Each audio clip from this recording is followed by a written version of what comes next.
El tema para el día de hoy: para que el mundo crea. Amén. Continuamos con la serie que ha surgido de la oración de Jesús en el Evangelio de Juan. Esta es la oración más larga registrada en el ministerio de Jesús en la Biblia. Amén. Gloria a Dios.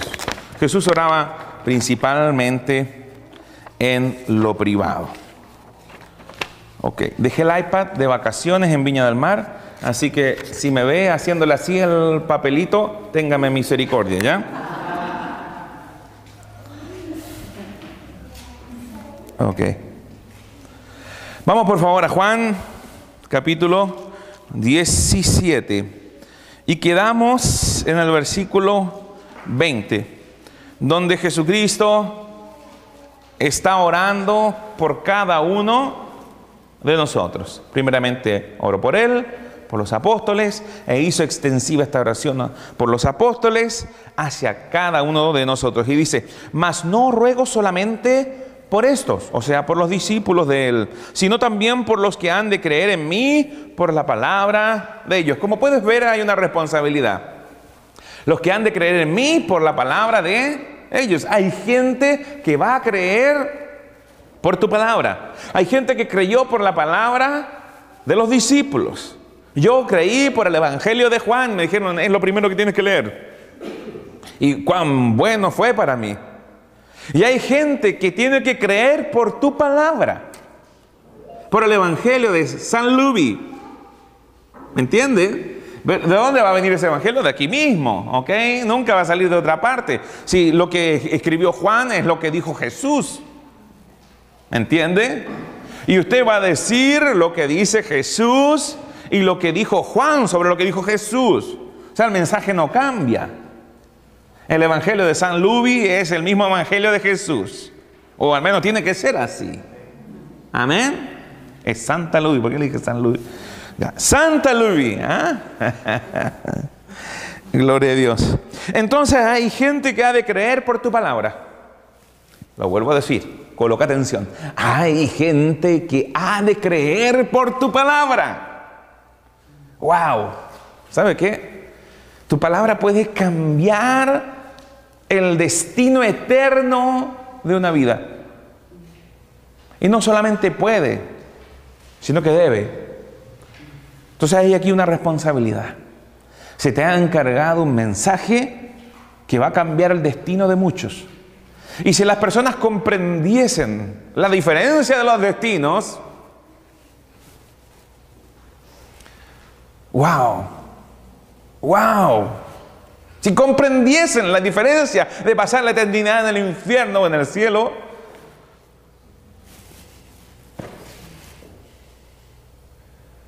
hermanos, coloquen atención en esto. Hay gente que va a creer por tu palabra. Amén. Y sigue así, 21. Para que todos sean uno, como tú, oh Padre, en mí y yo en ti, que también ellos sean uno en nosotros. Por la palabra de ellos, por el mensaje de Jesucristo que fue compartido por medio de los apóstoles, venimos a ser uno. Amén. Y eso fue lo que vimos la semana pasada. La palabra de Dios nos unifica. ¿Por qué? Porque a mí no me importa tanto lo que tú piensas o lo que yo pienso sobre un asunto. Lo importante es lo que Dios dice. Y aquí nos encontramos. ¿Me entiende? Porque yo puedo tener muy buenas ideas, tú puedes tener muy buenas ideas, pero lo importante es lo que Dios dice sobre un tema. Tú puedes tener tu opinión, yo puedo tener mi opinión, pero lo importante es lo que es la opinión de Dios. Entonces la palabra de Dios nos unifica. Cada vez que hay un problema, yo puedo venir a la palabra de Dios. Si entre hermanos hay algún inconveniente, tenemos que venir a la palabra de Dios. En una de las iglesias se dio un inconveniente entre dos hermanas y bueno, estaban los ánimos acalorados. ¿Y yo qué tuve que hacer? Establecer lo que dice la palabra de Dios. Y todos querían que el asunto se resolviera a su manera. dar sus opiniones. Pero yo me tuve que colocar firme, me tuve que amarrar los pantalones con alambre. ¿Ok? Allí estuvo Diácono Rodrigo, Pastora María, pueden dar testimonio de esto. ¿Ok? Y alambre es poco, alambre, cadena, de todo. Y dije, vamos a hacerlo a la manera de Dios. No, es que no, vamos a hacerlo a la manera de Dios. ¿Y sabe qué? Nos sujetamos a la palabra y fue todo maravilloso. Todo volvió a su cauce natural. Tan simplemente porque en la palabra de Dios somos unificados, unidos. Esta es la palabra última. Amén. Y todos tenemos que someternos a ellas. Jugar a la pelota sin reglas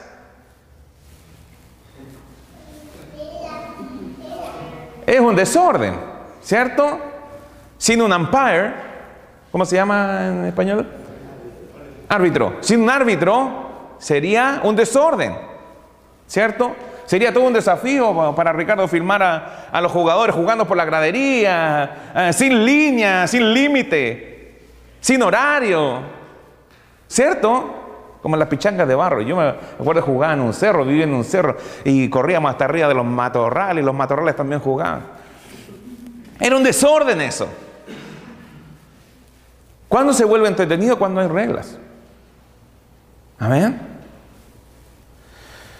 Y tenemos que hacerlo a la manera de Dios. Y dice así: para que todos sean uno como tú, oh Padre, en mí y yo en ti, que también ellos sean uno en nosotros, para que el mundo crea que tú me enviaste.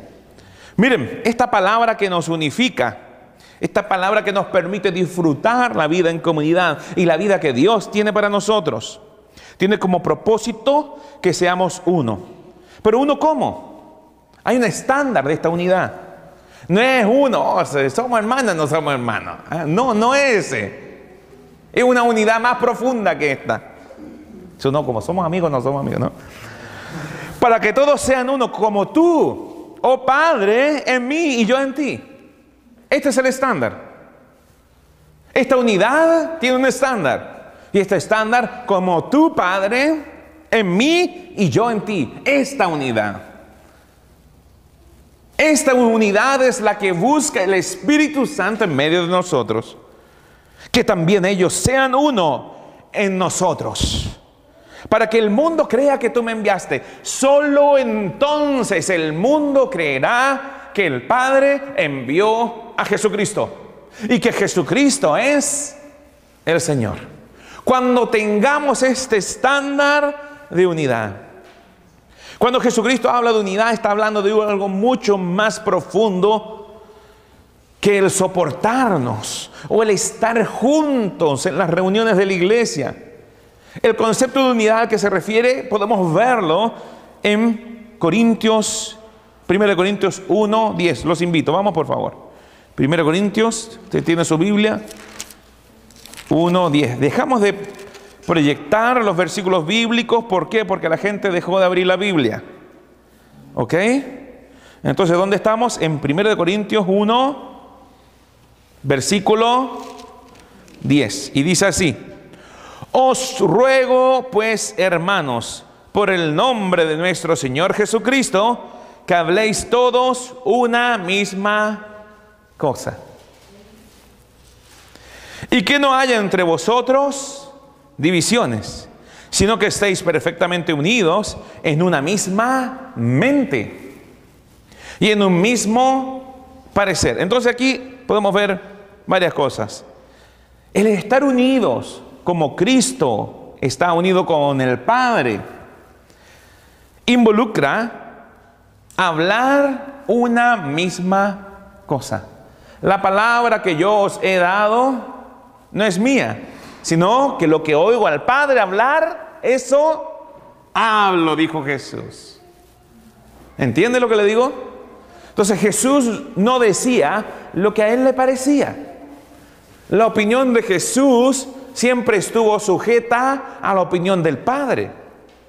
Entonces, si cada uno de ustedes sujeta sus opiniones, sus juicios al juicio y opinión del Padre, usted va a hablar una misma cosa. Cada uno de ustedes va a hablar una misma cosa sobre un mismo asunto. No va a haber discusión sobre un tema. Que todos habléis una misma cosa y que no haya entre ustedes divisiones. Y vamos a ver cómo eliminamos la división.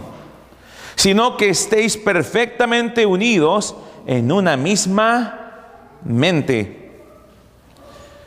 Mira lo que dice, esta palabra mente es nous, en griego es nous.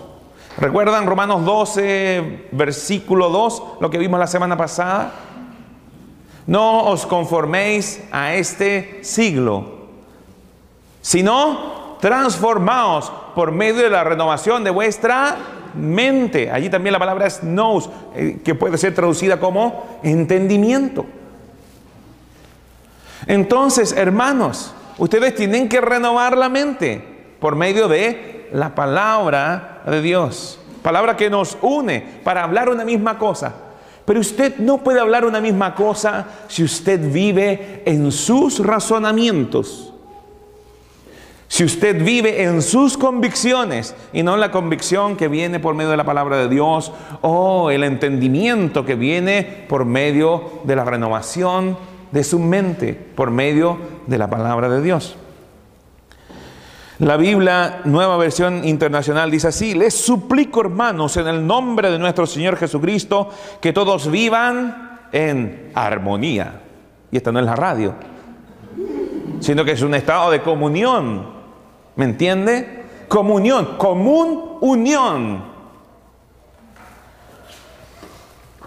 Que todos vivan en armonía y que no haya divisiones entre ustedes, sino que se mantengan unidos en un mismo pensar. Aquí la palabra es pensar, en una misma mente, en un mismo entendimiento, en una misma manera de pensar. Oiga, mire lo que está diciendo la palabra de Dios. Usted tiene que hablar lo mismo que yo, y yo tengo que hablar lo mismo que usted, que es lo que está hablando el Padre, y tiene que pensar lo que piensa el Padre, y lo que pienso yo, y tenemos que pensar todos los mismos sobre un mismo asunto. Tenemos que buscar una unidad en esto. Para eso que son entrenados en la palabra. Porque cuando yo les entrego la palabra de Dios, les entrego los pensamientos de Dios. Y Dios le está enseñando a pensar de una manera distinta, a interpretar lo creado de una manera distinta. Que se mantengan unidos, que se mantengan en el tiempo unidos en esta manera de pensar, y también dice la NBI, y en un mismo propósito. Entonces la iglesia de Jesucristo tiene que tener una misma visión, un mismo propósito, una misma manera de pensar y estar enfocados y mantenerse en este propósito y en esta manera de pensar. Hablando lo mismo. Esta es la unidad que Jesucristo quiere para su iglesia. No podemos vivir esta unidad estando en continua disensión. Ah, es que yo no opino lo mismo que el pastor. Si no importa lo que yo opino, lo importante es lo que opina Dios. Yo no vengo a hablar aquí de mis opiniones. Dios me libre de esto. Yo puedo hablar de lo que creo, pero lo que creo viene de lo que creemos todos. ¿Creen ustedes que esta es la palabra de Dios? Amén. Entonces esto ya nos une. ¿Comprenden? Ahora tenemos que tomar esta palabra y colocarla en nuestra mente, de manera de hablar una misma cosa y pensar una misma cosa, orientados a un mismo y solo propósito. ¿Cuál es el propósito de esta iglesia? Bueno, el que definió el Señor Jesucristo: id y haced discípulos a todas las naciones. Pero esto nos lleva al siguiente punto. No podemos vivir esta unidad,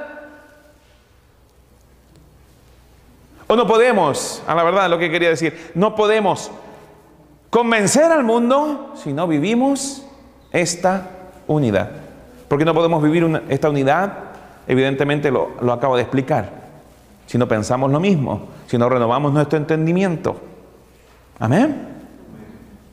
Entonces, el mundo no puede creer que el Padre envió a Jesucristo si no nos enfocamos en esta unidad. Jesús lo dice así: para que el mundo crea que tú me enviaste, es necesario que ellos sean uno. Para que el mundo crea que tú me enviaste, es necesario que ellos hablen una misma cosa. Para que el mundo crea que tú me enviaste, es necesario que ellos no estén nunca en división. Para que el mundo crea que tú me enviaste, ellos deben pensar una misma cosa y estar enfocados en un mismo propósito. Entonces, hermanos, para que el mundo crea, ¿sabe qué? No tenemos que tener un programa de televisión, no necesitamos gastar millones en un programa de evangelismo. Lo que necesita ver el mundo es unidad en nosotros. Y sabe, no hay nada que yo deteste más que la división. Porque es la obra del diablo. El diablo está enfocado en dividirnos.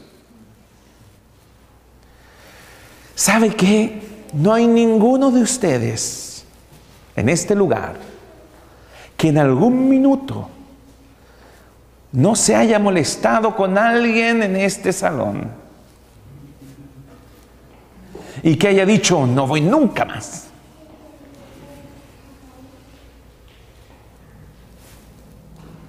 No hay nadie en este lugar que no haya meditado en voy o no voy de nuevo.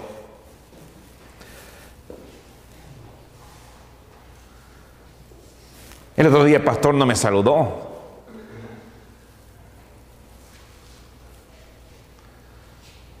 El otro día un hermano me llamó la atención.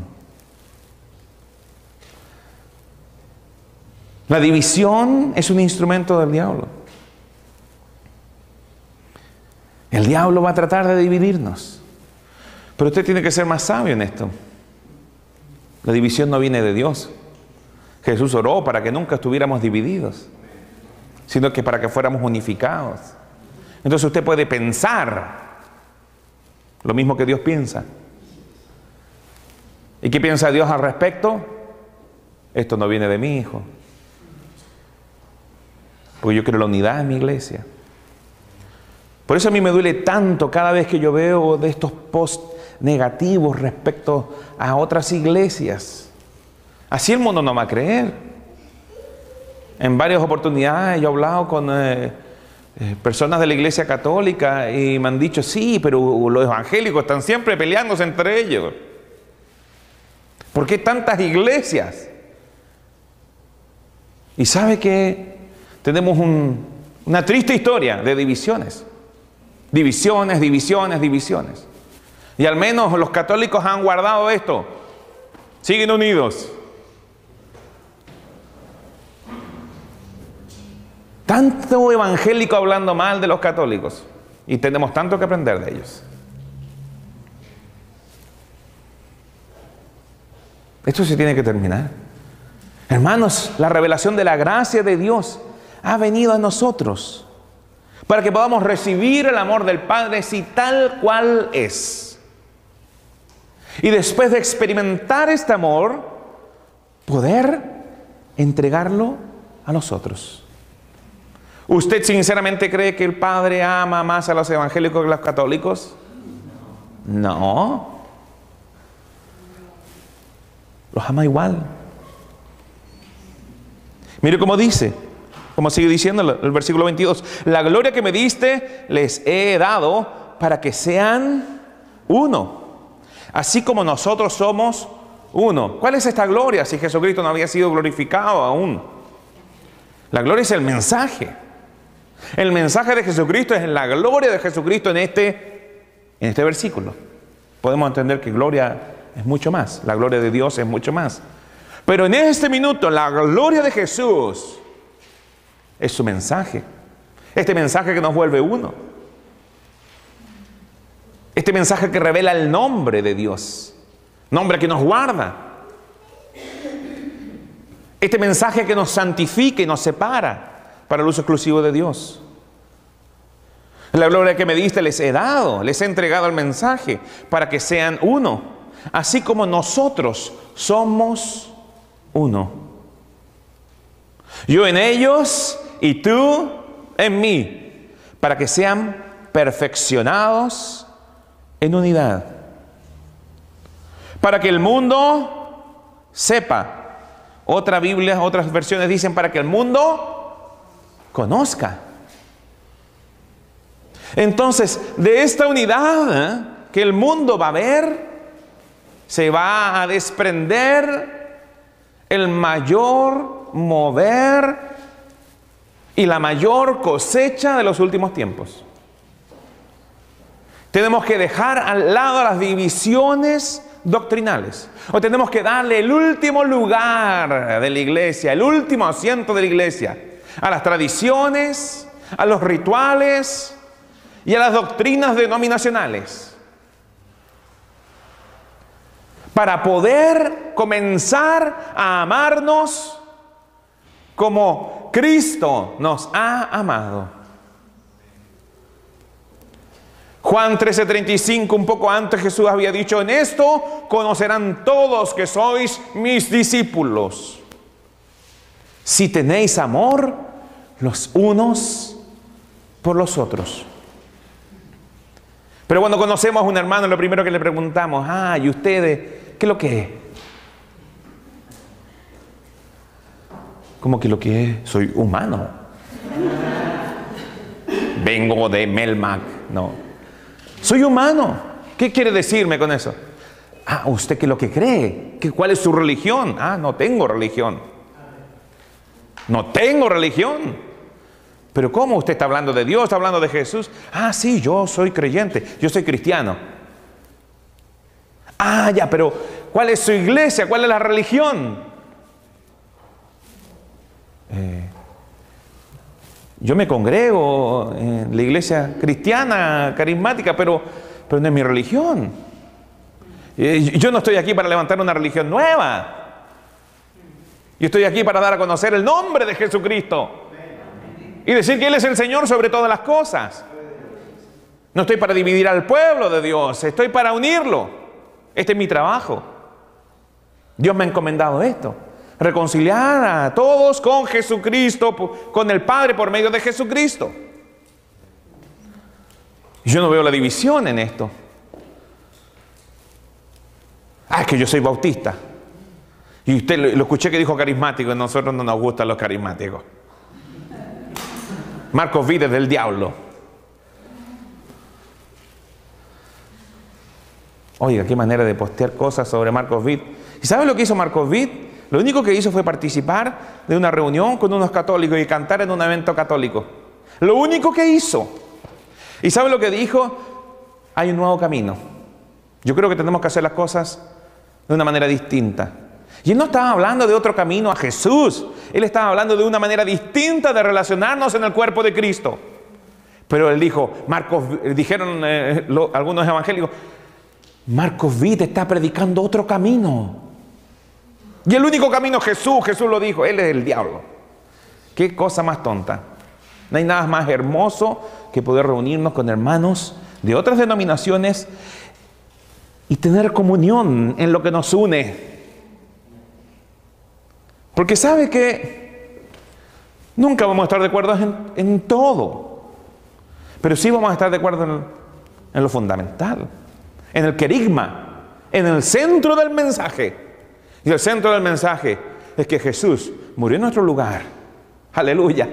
Y llevó nuestros pecados en la cruz del Calvario. Aleluya. Y murió y resucitó el tercer día. Y está sentado a la diestra del Padre y vendrá a juzgar a los vivos y a los muertos. Solo en Él hay salvación. Él nos ama incondicionalmente. Y podemos acceder a la gracia por medio de la fe. Oh, aleluya. ¿Sabes qué? Esto nos une a todas las profesiones de fe, o lo que llaman las personas religiones cristianas, evidente, que creen en Jesucristo. Pues no estoy de acuerdo en unirme a otras, a los que creen en Buda. Entendemos esto, ¿no? No es el mismo Dios. Es un error.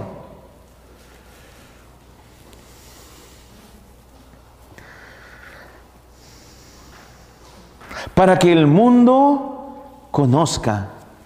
He allí esa misma palabra, en la versión traducida al hebreo, es la misma palabra utilizada para la relación íntima entre un hombre y una mujer. La voluntad del Padre es que tengamos una relación íntima, personal. La voluntad del Padre es que el mundo tenga una relación íntima, personal con Él. Pero para esto es necesaria la unidad. Es necesario que dejemos de hablar mal de los hermanos y nos enfoquemos en lo bueno. Porque yo no estoy de acuerdo con todo lo que practican los católicos, pero ¿sabe qué? Hay cosas que amo de ellos.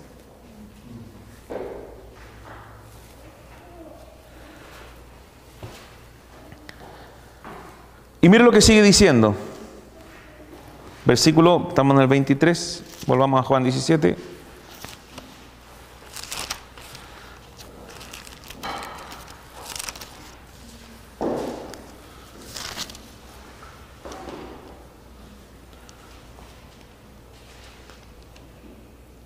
Yo en ellos y tú en mí, para que sean perfectos en unidad, para que el mundo conozca que tú me enviaste y que los has amado a ellos, como también a mí me has amado.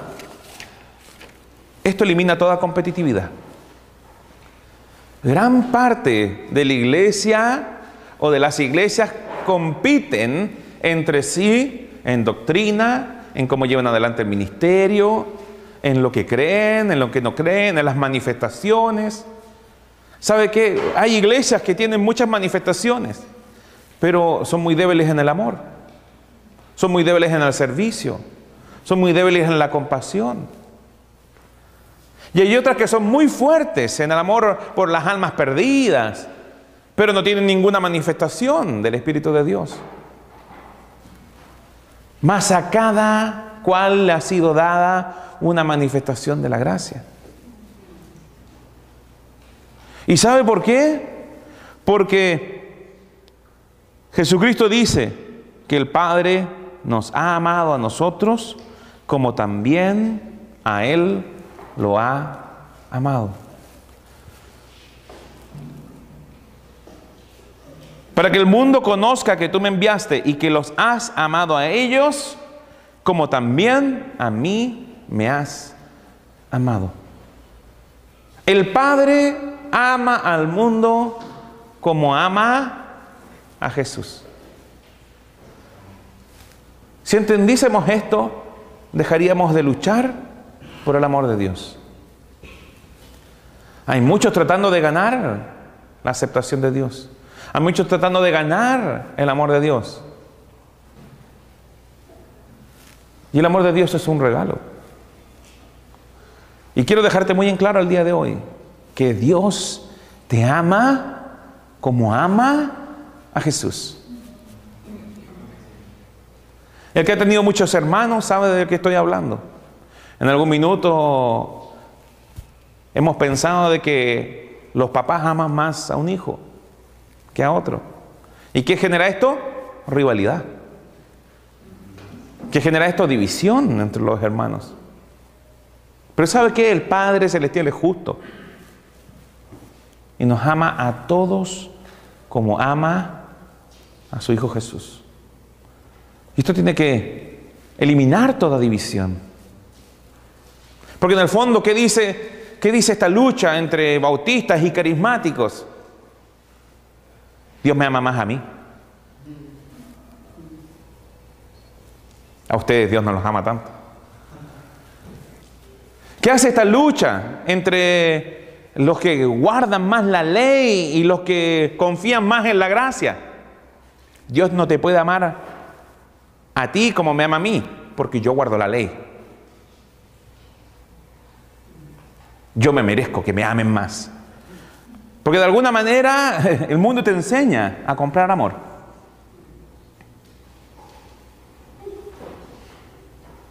Tú desde pequeñito ibas al papá con tus notas. Mira, papá, me saqué un 7. ¡Oh, hijo, te amo! ¿Sabes lo que cuesta un abrazo del papá? Un 7.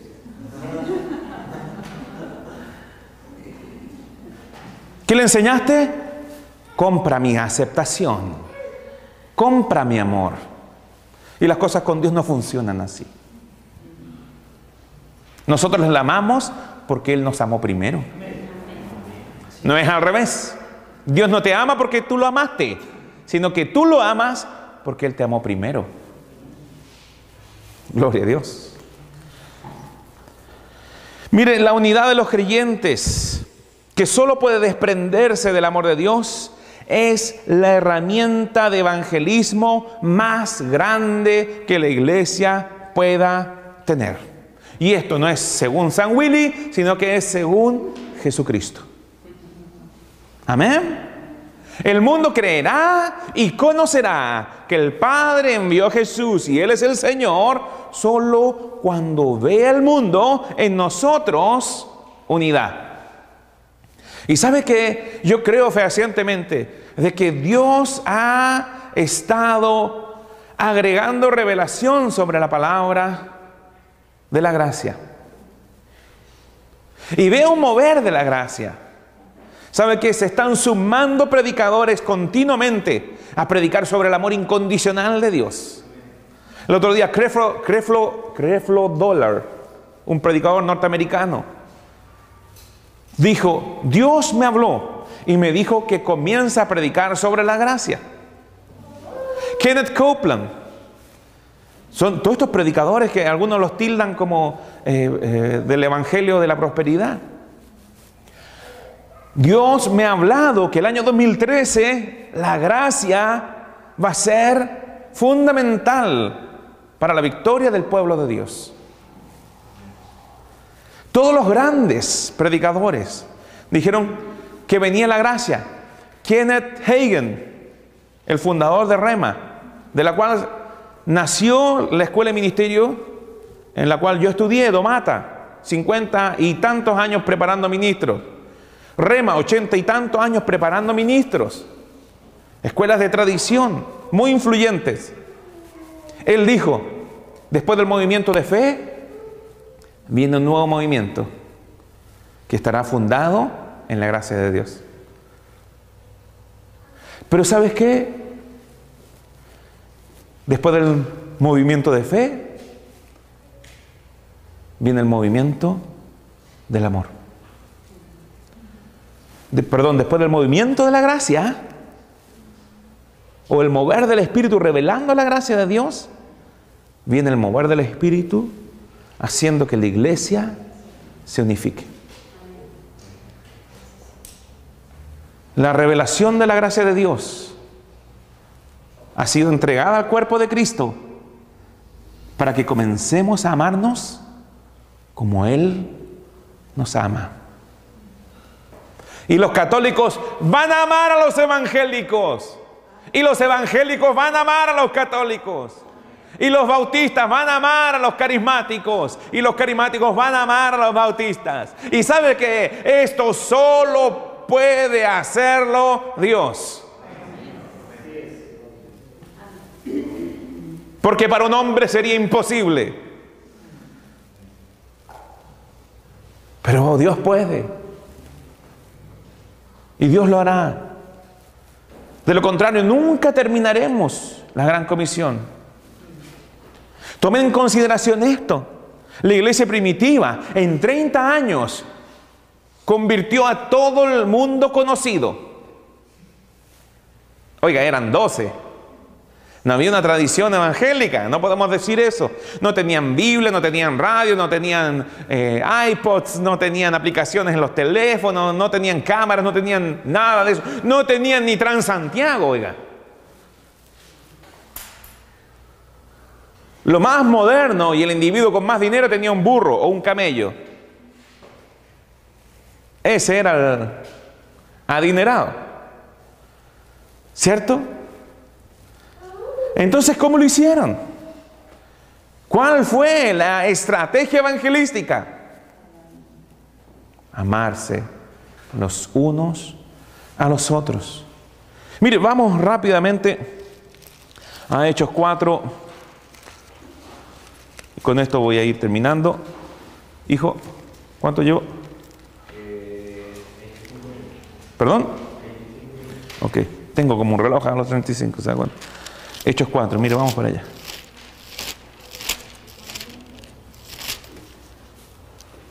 (32) Este es el inicio de la iglesia. Muchos habían creído por el mensaje que se estaba predicando. Pedro, Juan, convirtieron a multitudes. Y dice así: y la multitud de los que habían creído era de un corazón y un alma. Bueno, ¿cómo es eso? ¿Un corazón no era suficiente? No, no. El corazón del hombre está constituido por el espíritu y el alma. ¿Ok? Aquí el médico Lucas quiere que le quede muy en claro que eran un solo corazón y también una sola alma. Y en el alma está tu voluntad, tus emociones, tus conocimientos, tu entendimiento. Amén. Entonces ellos eran un solo corazón y una sola alma. Y ninguno decía ser suyo propio nada de lo que poseía, sino que tenían todas las cosas en común. Aleluya. Y con gran poder los apóstoles daban testimonio de la resurrección. ¿Sabe? Aleluya. ¿Sabe? Lo único que puede eliminar el concepto de esto es mío es el amor de Dios. Lo único que puede eliminar el concepto del egoísmo y de la propiedad exclusiva es el amor de Dios.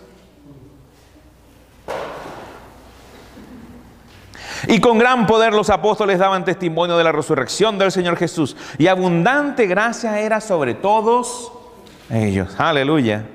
Así que no había entre ellos ningún necesitado, porque todos los que poseían heredades o casas las vendían y traían el precio de lo vendido y lo ponían a los pies de los apóstoles, y se repartía a cada uno según su necesidad. ¡Wow! Aleluya. Dios tiene que trabajar mucho con nosotros, parece, ¿no? ¿Quién de nosotros estaría dispuesto a vender todo lo que tiene y traerlo aquí para que sea repartido? ¿Quién de ustedes? El que quiera hacerlo, puede partir por su vehículo, deje la llave allí. Lo vamos a vender y lo vamos a repartir según la necesidad. Aleluya. Qué desafío. Hay que tener mucho amor, ¿no? Gloria a Dios. Y lo ponían a los pies de los apóstoles, y se repartía cada uno según su necesidad. Mire, avancemos un poquitito. Hechos 5:12. Y dice: y por la mano de los apóstoles se hacían muchas señales y prodigios en el pueblo, y estaban todos unánimes en el pórtico de Salomón. ¿Cómo estaban? Unánimes, juntos, como una orquesta, orquestados, hablando todos una misma cosa, pensando todos una misma cosa, enfocados en un mismo propósito. Pero pastores, que hay que hacer cosas, hay que ganarse la vida. Sí, pero ¿no viste lo que decía? Y abundante gracia era sobre ellos. Un factor fundamental para tomar la gracia de Dios es que aprendamos a caminar en amor. En el amor que Dios define como su amor. Debería predicar toda una hora sobre esto. Pero usted puede estudiarlo en 1 Corintios 13. Y enfóquese en esto. Enfóquese en su hermano por sobre usted. Ámense los unos a los otros. De los demás, ninguno se atrevía a juntarse con ellos, mas el pueblo los alababa grandemente. ¿Se dan cuenta cuán unidos eran? Todos estaban juntos. El pueblo los alababa. Y los que creían en el Señor aumentaban más, gran número, así de hombres como de mujeres, tanto que sacaban los enfermos a las calles y los ponían en camas y lechos, para que al pasar Pedro, a lo menos su sombra cayese sobre alguno de ellos. Y aún de las ciudades vecinas muchos venían a Jerusalén, trayendo enfermos y atormentados de espíritus inmundos, y todos eran sanados. Esto hace la unidad, hermanos. Manifiesta y desata el poder y la gracia de Dios sin límite. Todos eran sanados. No había ningún enfermo entre ellos. Aleluya. En Recoleta pude mostrar un video que me mandó el apóstol David. El apóstol David es un apóstol canadiense que nos visitó hace casi un año. Y él estuvo de misión en Nigeria. Y estuvo en una iglesia que reunía una cantidad loca. Él me dijo, yo cuando hablé con él la última vez me dijo, sí, pero no estuve muy conforme, no había mucha gente cuando me tocó predicar. Y yo le dije, ¿cuánta gente había? Yo dije, habrán 500, 1000. Y él me dijo, no, solo habían 500,000. ¿Puede repetir el número? 500,000. Y no había mucha gente. Sí, lo que pasa es que en los servicios donde se llena hay 5 millones de personas. Sí, pero ¿sabe qué? Juntar 5 millones de personas no es como juntar, no sé, bolita. Oiga, 5 millones de personas, eso es una locura. ¿De qué tamaño tendría que ser esa iglesia? Bueno, la iglesia es de 1 kilómetro de ancho por 2 kilómetros de largo. Para cruzarla me demoré 30 minutos caminando entre las bancas y las personas. Y nos mandó un video, y tengo un video, me gustaría poder mostrárselo, pero no, aquí la luz no lo permite. Y mostraban ese lugar gigante, millones de personas congregadas en el mismo lugar. Antes de cada servicio, todos orando unánimes juntos, 1 hora antes de cada reunión. Es tan grande la unidad y el amor de esos hermanos que hasta el presidente va para que oren por él en público. ¿Sabe qué? El mundo en Nigeria está creyendo y está conociendo que el Padre envió a Jesucristo. ¿Por qué? Porque están unidos. Apóstol David me dijo, sí, y eso no es nada, porque la iglesia ya quedó pequeña. Y ya comenzó la construcción del otro templo. Y ese templo mide 2 kilómetros de ancho por 3 kilómetros de largo. Oiga, ¿usted se imagina una iglesia así? Estoy hablando de kilómetros. ¡Kilómetros!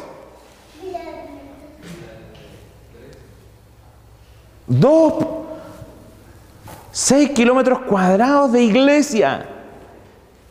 Es una locura. ¿Sí o no?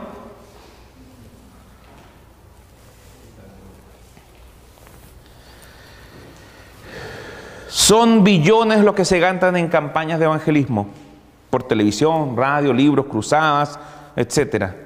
Mas aún el mundo no es evangelizado, porque el cuerpo de Cristo no está unido por amor. Pablo, al llegar a Tesalónica, fue a una sinagoga anunciando que Jesús era el Mesías.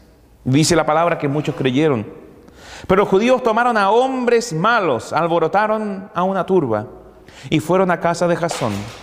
Pero no hallando a Pablo y a Silas, llevaron a Jasón a las autoridades gritando: Estos que trastornan el mundo entero han venido también acá.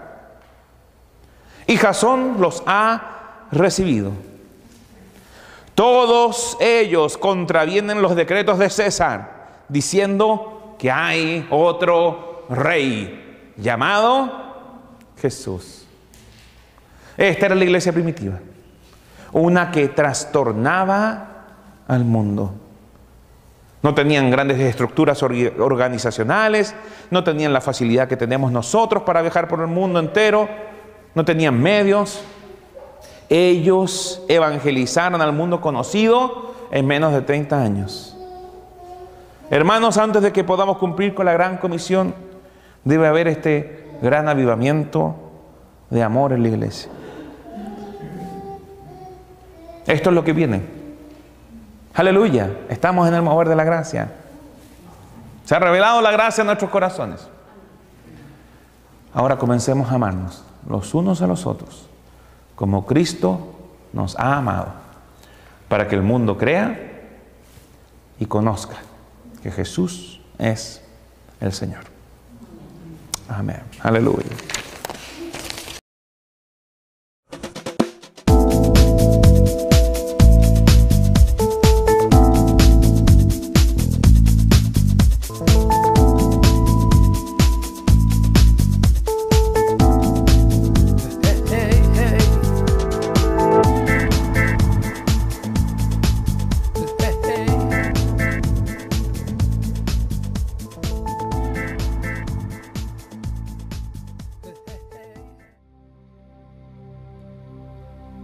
Desde el año 2009, Dios nos movió a satisfacer la necesidad de entrenamiento ministerial intensivo, haciendo énfasis en el conocimiento de la palabra revelada y el fluir del Espíritu en la más completa manifestación de sus carismas. El Instituto Bíblico Ministerial recibe personas de todas las denominaciones que deseen impactar al mundo al estilo de la iglesia primitiva. Al término de los estudios, el alumno estará capacitado para cumplir con el llamado de Dios para su vida. Toma tu lugar para la edificación del cuerpo de Cristo.